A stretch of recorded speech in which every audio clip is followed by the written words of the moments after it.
નમસ્કાર, સ્વાગત છે આપના અરવલ્લી સમાચારમાં અને ઇવનિંગ બુલેટિન સાથે હું છું માસૂમ। સમાચારોની શરૂઆત કરીએ હેડલાઇન્સથી।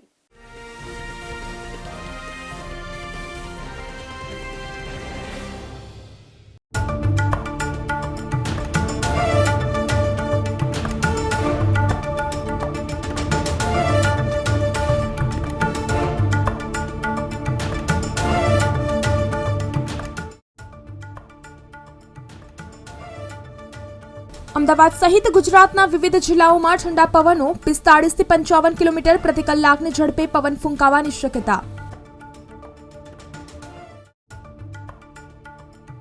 દક્ષિણ સૌરાષ્ટ્રના ભાગોમાં ઝડપી ગતિએ પવન ફૂંકાવાની શક્યતા, માછીમારોને દરિયો ન ખેડવા સૂચના।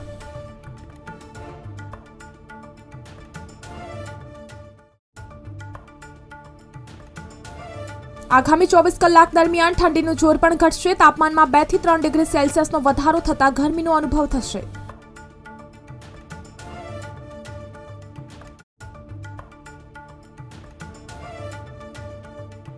પાવાગઢમાં 13 દિવસ રોપવે સેવા બંધ રહેશે। એન્યુઅલ મેન્ટેનન્સના કારણે રોપવે સેવા બંધ રહેશે।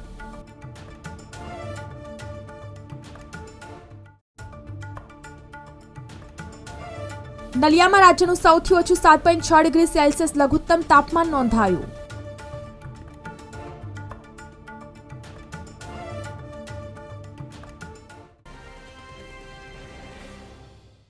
અમદાવાદ સહિત ગુજરાતના વિવિધ જિલ્લાઓમાં ઠંડા પવનો ફૂંકાઈ રહ્યા છે અને કારણે ઠંડક અનુભવાઈ રહી છે। હજુ પણ આગામી 24 કલાક રાજ્યના વિવિધ ભાગોમાં 45 થી 55 કિલોમીટર પ્રતિ કલાકની ઝડપે પવન ફૂંકાવાની શક્યતાઓ છે। ખાસ કરીને દરિયાકાંઠાના વિસ્તારોમાં દક્ષિણ ગુજરાતના તથા દક્ષિણ સૌરાષ્ટ્રના ભાગોમાં ઝડપી ગતિએ પવન ફૂંકાવાની શક્યતા વચ્ચે હવામાન વિભાગ દ્વારા માછીમારોને દરિયો ન ખેડવા માટે સૂચના આપવામાં આવી છે। તો ગુજરાતના વિવિધ જિલ્લાઓમાં ઠંડા પવનો ફૂંકાવાની શક્યતાઓ વ્યક્ત કરવામાં આવી છે। આગામી 24 કલાક દરમિયાન ઠંડીનું જોર પણ ઘટશે, કારણ કે ગુજરાત પર આવતા પવનો ઉત્તર પૂર્વ અને પૂર્વ દિશા તરફથી આવી રહ્યા છે। એને કારણે તાપમાનમાં 2 થી 3 ડિગ્રી સેલ્સિયસનો વધારો થતા ગરમીનો અનુભવ થશે।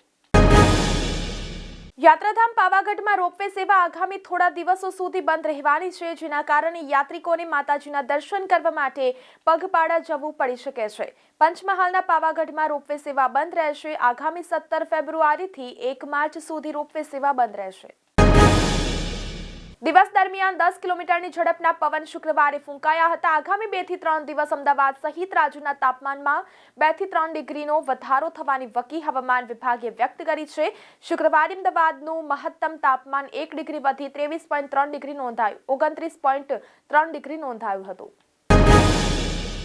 શનિવારથી 12મી સુધી વધુ એક વેસ્ટર્ન ડિસ્ટર્બન્સ સક્રિય થશે, જેની અસર ઠંડા પવનના જોરમાં ઘટાડો થશે। ફેબ્રુઆરીના પ્રારંભથી અમદાવાદ સહિત રાજ્યના અનેક શહેરોમાં તાપમાનમાં 2 થી 4 ડિગ્રી સુધીની વધઘટ જોવા મળી હતી। ફરી વેસ્ટર્ન ડિસ્ટર્બન્સની શક્યતાથી વાતાવરણમાં વધુ એકવાર ફેરફાર આવી શકે છે।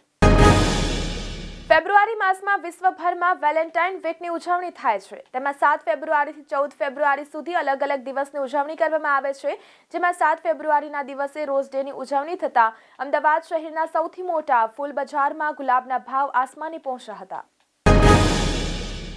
રાજ્યના મોટાભાગના જિલ્લાઓનું લઘુત્તમ તાપમાન 1 થી 2 ડિગ્રી સેલ્સિયસ સુધી વધ્યું હતું, જ્યાં અમદાવાદમાં 15 ડિગ્રી સેલ્સિયસ, વડોદરામાં 17.2 ડિગ્રી સેલ્સિયસ, રાજકોટમાં 13.3 ડિગ્રી સેલ્સિયસ અને સુરતમાં 18.4 ડિગ્રી સેલ્સિયસ લઘુત્તમ તાપમાન નોંધાયું હતું। છેલ્લા 24 કલાક દરમિયાન સૌરાષ્ટ્ર કચ્છના ભાગો પર મુખ્યત્વે ઉત્તર દિશા તરફથી પવનો ફૂંકાઈ રહ્યા હતા, જેને કારણે નલિયાનું તાપમાન 1 ડિગ્રી સેલ્સિયસ સુધી ઘટ્યું હતું। છેલ્લા 24 કલાક દરમિયાન નલિયામાં રાજ્યનું સૌથી ઓછું 7.6 ડિગ્રી સેલ્સિયસ લઘુત્તમ તાપમાન નોંધાયું હતું। રાજ્યની સૌથી મોટી સરકારી યુનિવર્સિટી ગુજરાત યુનિવર્સિટીએ NAACમાં A+ ગ્રેડ મેળવ્યો છે। 28 થી 30 જાન્યુઆરી દરમિયાન ગુજરાત યુનિવર્સિટીમાં NAACનું ઇન્સ્પેક્શન યોજાયું હતું। ઇન્સ્પેક્શન દરમિયાન કેટલાક સભ્યોની ટીમ ગુજરાત યુનિવર્સિટીમાં આવી હતી। દેશભરમાં તમામ રેલવે ટ્રેકનું ઇલેક્ટ્રિફિકેશન થઈ રહ્યું છે।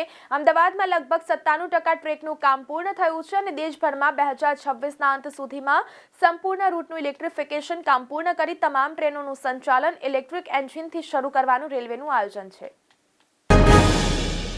ઉત્તર પશ્ચિમ રેલવેના ભગત કી કોઠી સ્ટેશન પર શરૂ થનાર કામગીરીને પગલે એન્જિનિયરિંગ બ્લોક લેવાશે. રેલવેના આ પ્રસ્તાવિત બ્લોકને કારણે અમદાવાદની કેટલીક ટ્રેનો પ્રભાવિત થશે, જેમાં કેટલીક ટ્રેનો સંપૂર્ણ રદ કરવાની સાથે કેટલીક ટ્રેનો ડાયવર્ટ રૂટ પર દોડાવાશે. તો આ સાથે ઇવનિંગ બુલેટિનમાં અત્યારે બસ આટલું જ. નમસ્કાર.